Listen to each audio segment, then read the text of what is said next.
connected, but not just spiritually, but professionally.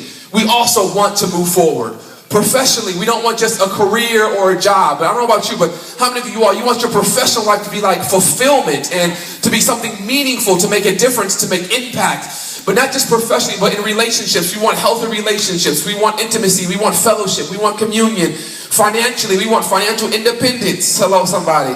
We want to be set free from Sally Mae and all her cousins and brothers and sisters and all. Yes, we want financial independence in our life. Is that? Yeah. I mean, that's what we want in our life. And so we have to ask ourselves, if this is where I am and that's where I want to get, what steps do I need to take? What choices do I need to make?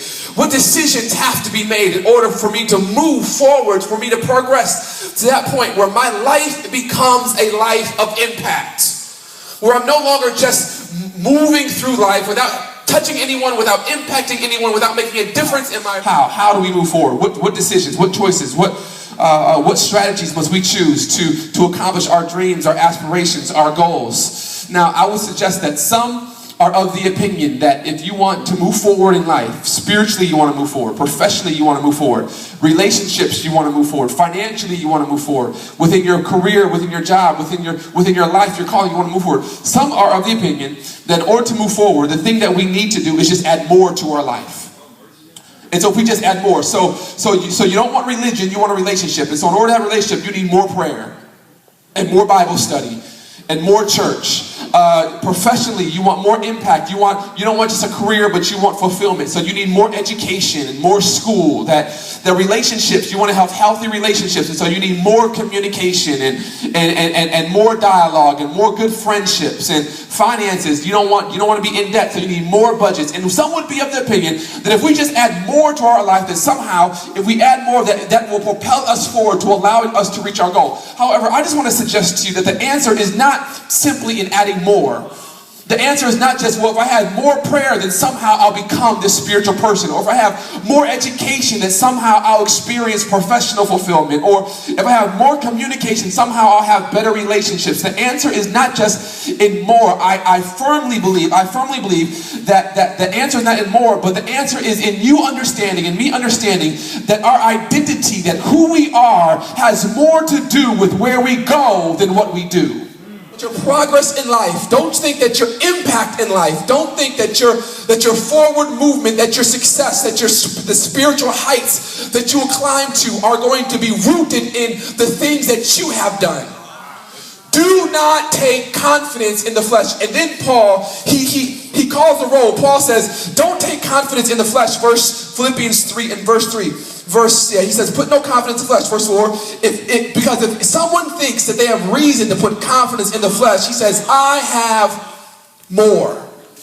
Paul says, out of everyone out there that could put confidence in their abilities, in their education, in their pedigree, in their background, in their culture, Paul says, out of all of y'all out there, I'm the best one. I'm the one that could really put confidence in the flesh. But Paul says, but I do not put any of my confidence in the flesh. And then look what he does. If you compare my resume to your resume, I'm head and shoulders above you. But Paul says, but I put no confidence in the flesh. Now, I want to illustrate this because Paul essentially had two categories in his life. In one category, Paul said, listen, the culture I come from is better than the culture you come from, right? He says, my education is better than your education. My family background is better, stronger than your family background. What else did he say? He said, my pedigree is stronger than your pedigree. My God. He said, what else? What else did he say here? What else? He says, my religious devotion. He said, my religious devotion. Y'all just made it to breakfast, 7:30. He said, I was up at 4 o'clock praying, seeking the face of God. My religious devotion. And I'm at prayer meeting every Wednesday night. My religious devotion is better than your religious devotion. What else did he say? He said, the relationships that I have with people are stronger than the relationships you have with people. He says, everything that I am is better than you. I mean, he's just putting it in context for the people. That's what he's basically saying. He says, And what Paul does is Paul puts all these things, and Paul says now young people, young adults of Allegheny West, what you'll be tempted is you'll look at your life and you'll say, okay, I have a good culture, a good family, I got my education, I'm in school, our family, kind of messed up, but we're making it, my family's name, it's okay, yeah, I'm here, I'm devoted, I want to know Christ more. And so Paul says all of these things, he says that you would put in this category. He says we would naturally look at these things as gains. So you would look at your life and you would say, okay, based off of where I'm trying to go, yeah, I think I'm moving forward. I think I have some things working out in my face. He says, no. These are not gains. He said, these are losses. Paul said, look at the text. Look at the text. Paul says, he says, verse 6, as for zeal, persecuting, verse 7, but what things were gained to me, he says, these I have counted loss for Christ.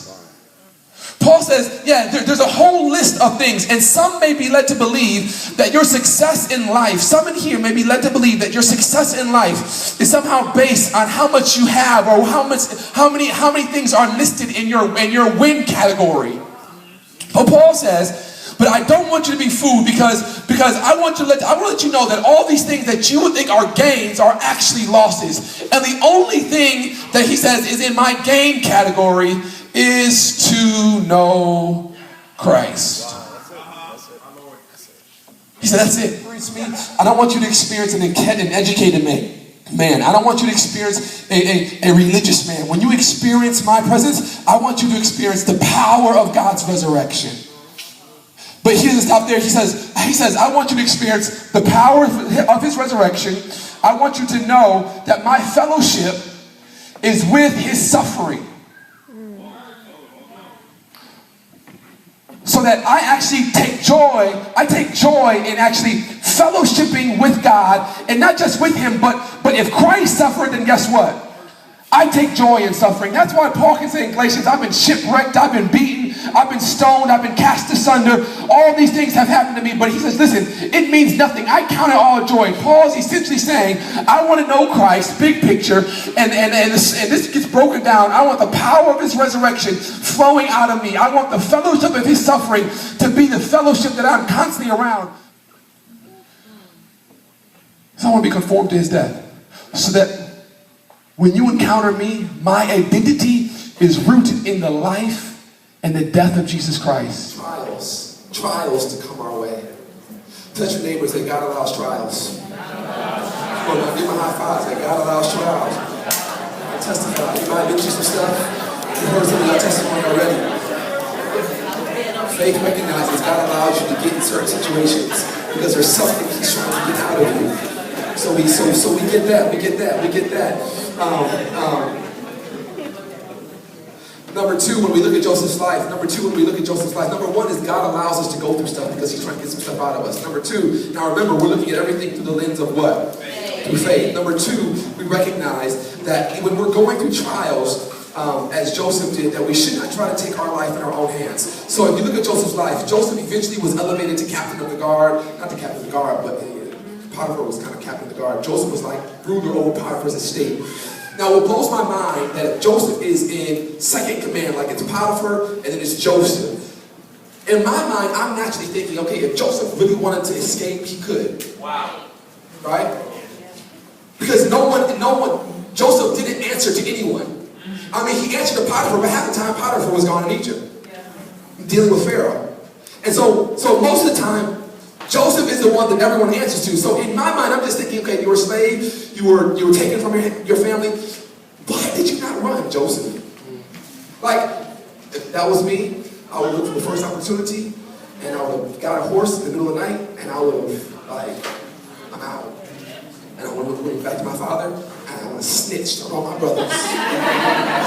They did this to me.